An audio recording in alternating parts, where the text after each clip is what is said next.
Start recording now, Mimi. Does that answer your question? Hello, SOTF. Welcome to the third episode of MK's Mouth, where the bullshit's made up and the points don't matter. That's right, the points are just like the Cleveland Browns, and Drew Carey used that joke already. So today's topic, as I've been mentioning to everyone, because apparently they couldn't watch the last video all the way to the end, we're talking about player killers, or the ideology behind player killers to start with. I don't want to use any specific examples, again, because we've had a few good player killers this game, but I've only had lots of personal experience with one of them, and I thought it would be a bit unfair to focus on that one. Now, I might bring up specific examples here and there for, you know, a general idea of who our player killers were, or at least our player hunters, but I just want to speak more about the general idea of what I think about them, how they contribute to the game, the theory behind player killers. So, alright, I guess we're going to start with the basic definition.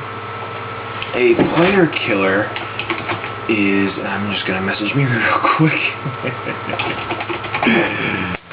A player killer is, of course, someone who has come to the conclusion that there are players, of course, those seeking to kill, play, win the game, and they feel that this is wrong,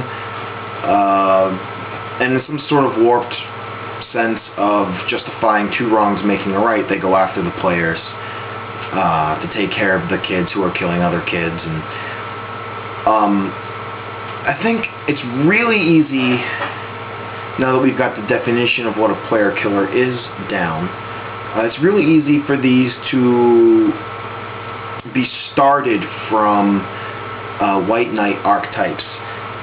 This isn't to say that they're all easily categorizable. They're not. But you've got to characterize their strong ideals, and they might think, you know, killing's wrong, but sometimes you have to do it. And then, well, you're going to have to let me start over there. They come to this conclusion that killing's wrong.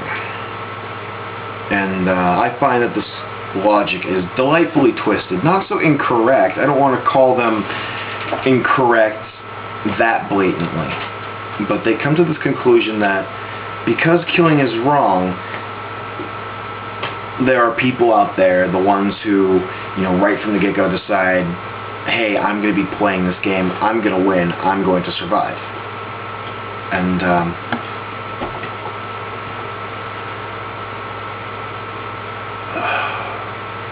well, in doing so, one of the bigger themes here arises. In doing so, hypocrisy comes into play. And, obviously they're going to be trying to kill too, the player killers. I'm almost tempted to start over, but you know what? No, I like doing this in one take. So, I should have drawn out a fucking chart. Player killers are, there's killers. They're killing, and I need to stop them. And it never really clicks that if I'm killing, does that make me wrong too? Or it does click, and they just refuse to admit that. So player killers can have lots of dimensions to what is seemingly a simple archetype. In fact, there's really not a whole lot to say about them. I think one of the major inquiries that people wanted to see was, or what the one person wanted to see was, you know, what do I think about them? I think player killers are about as necessary to SOTF as players themselves, and pretty much whatever you would call, pacifists. Pacifists are a must. And something you're going to find out really quick is I really do hate generalizing and categorizing. I just do. So if I were to take a list of every single student in V4, and someone were to say, hey, Ricky, categorize everyone as a player, a pacifist, a player killer, a psycho, or, you know, insert group here, Well, first I'd say fuck you. And second, I'd say fuck you again. And third, I would probably just say, you know, I really don't like to do that because characters have way too many dimensions to just be lumping them together like that. But getting off track here, player killers are important for this whole comp. You do need not so much a category, but you do need those people who think this way in order to have that full fleshed out mix of thinking and ideologies, and to have a full student body, so to speak. You know, it's that one missing link between a true player and, you know, someone who just wants peace on the island. They want the peace, but they do that by trying to take out the other people who are killing. And they justify this through, well, I'm really the good guy because I'm taking care of the bad guys. And they're sort of ignoring the fact that, well, killing's wrong, I'm killing, does that make it wrong? And this sort of hypocrisy and self-justification really strikes a sympathetic chord. By sympathetic, I mean like, not, oh, I find that sympathetic or I empathize with that, but a sympathetic like, ooh, that really meshes with my interests type deal. I like to read stuff about that. They're interesting. When you look inside a player killer's mind, or even an attempting player killer, that's the thing. They don't have to actually succeed. They just have to have the mindset to say this is what they want to do and this is how it's going to go. I think it's really interesting to see how they think, to go through those whole stages of shock and fear that they're on the island, and then they settle into listening to the announcements. The story of what's going on the island elsewhere spins into their mind.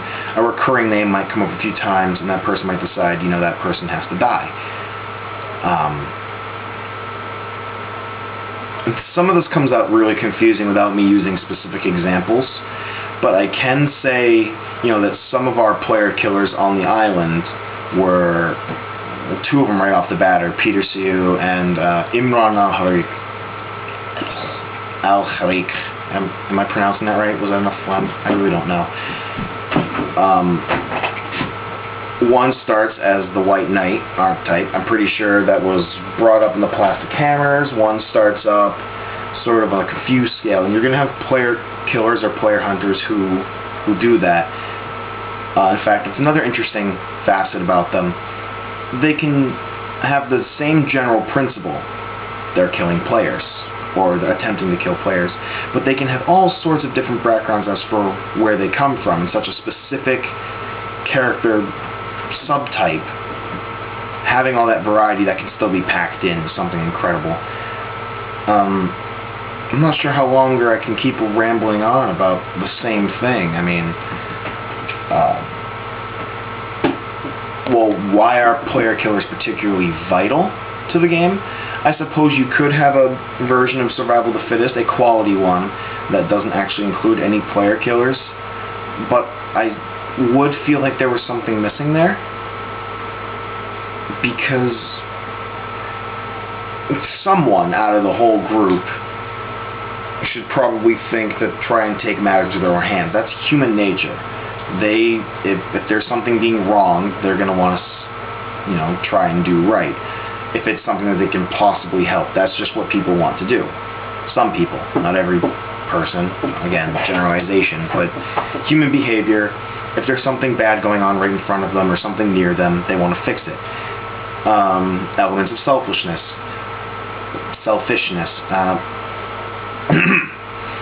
Obviously, if there's a killer on the island, well, they're not being discriminatory, they're going to kill everyone eventually, so a player killer might want to nip that in the bud with some sense of self-preservation while also holding forward the reason of, well, I want to save other people from this one killer. This is, of course, completely ignoring the fact of the whole, if there's no kills for 24 hours, everyone dies. That doesn't really fit into the ideology, but that is why that fits into the player's mind. It's like, well, we have to kill. If there was no 24-hour rule, everyone would probably just sit there and go, well, thumbs up their asses. What are they going to do? Start popping collars? Whatever. we're all gonna die anyway. So maybe if I'm the last one alive, the last caller they pop, everything will go just fine. So the 24-hour rule kind of shuffles things up a bit, so you're gonna have to forgive that. But you know, that notwithstanding, the player killer ideology is really, really fascinating to me. So that's my thoughts on them, and that's why I think they're not so much vital to the game as they are incredibly flavorful, incredibly beneficial.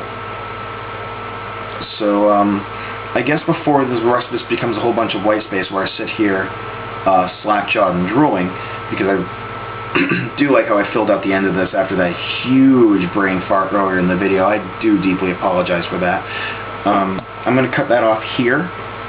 I said what I could about player killers, I guess. Let's see. We're going to check the topic real quick. Let's see who's paying attention. If people keep asking me what the next subject is, I'm going to hurt you. MK's Mouth, role playing. MK's Mouth. Last post September 12th. That wasn't too long ago. Oh, again, I apologize for missing the deadline, so to speak. I know it was a soft deadline, not really official or anything. I never said that it had to be on Sunday, but I would have preferred that it had been on Sunday, but I was busy. Forgive me. Run your mouth about the whole idea of player hunters. Yep, and that was the one I just did. Oh, Julian. I totally missed Julian. I'm just checking this real quick to make sure I touched all the bases.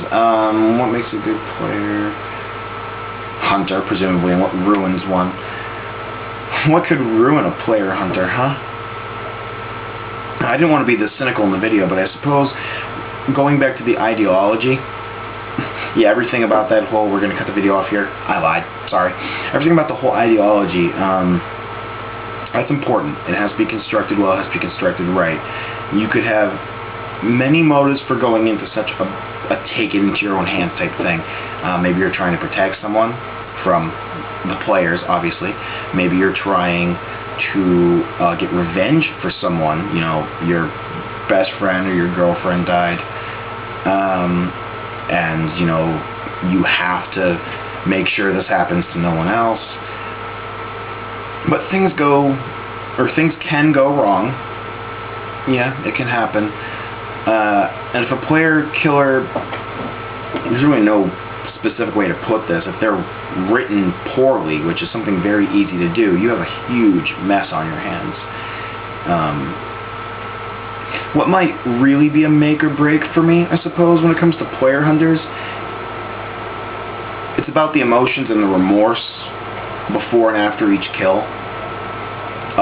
Yes, they may have it out for players, but the difference between a player hunter and a player, or the hunter and their prey, the person who fights evil becoming evil itself, is remorse, regret, all other sorts of unpleasant emotions.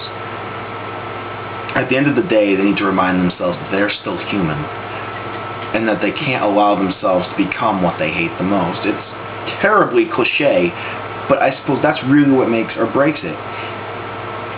I mean, you could twist that in a very good example of writing to say, you know, maybe they slip into that slope, so to speak.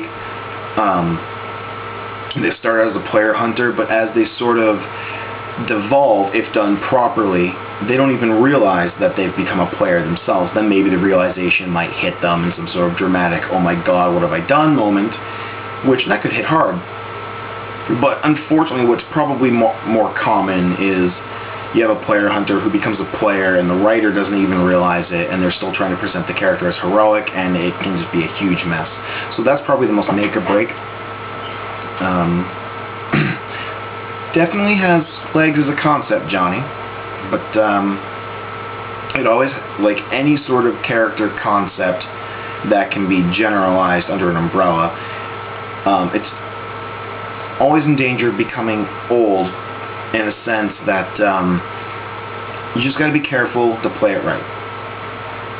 There's no magic formula. There's no, you got to do this, this, and this. You just got to play it right, play it real, And the emotions are often, if not always, just as important or more important than the actual actions.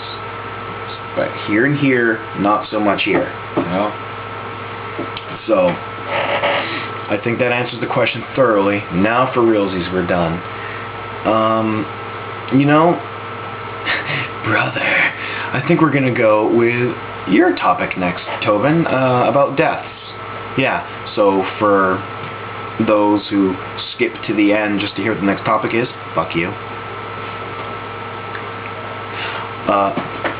And for those who don't know what the next topic is actually going to be, well, clearly you did not watch the end of the video. Shame on you. So don't ask me. That is the next topic, deaths. Specifically unrolled deaths and the theory behind them and when you feel they work best, as written by Tobin. So, anyway, that's the next subject. Please keep sending in your suggestions, your comments in the thread and on the YouTube pages themselves. Feel free. And I will see you next week. Bye.